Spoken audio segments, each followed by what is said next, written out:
நேரத்தில் சமுத்திரம் பின்வாங்கும் சந்தோஷ திருநாளில் நல்லருளை தாரும் ஐயா முருகன் என்று முழங்குது என் மனசு.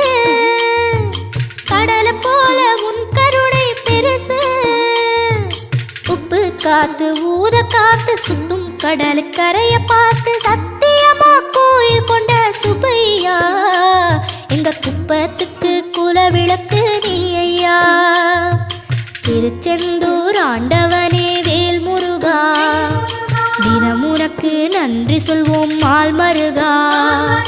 திருவடியில் தவம் இருப்போம் திருமுருகா. தீர்ப்பெழுது நலமெனவே வடிவ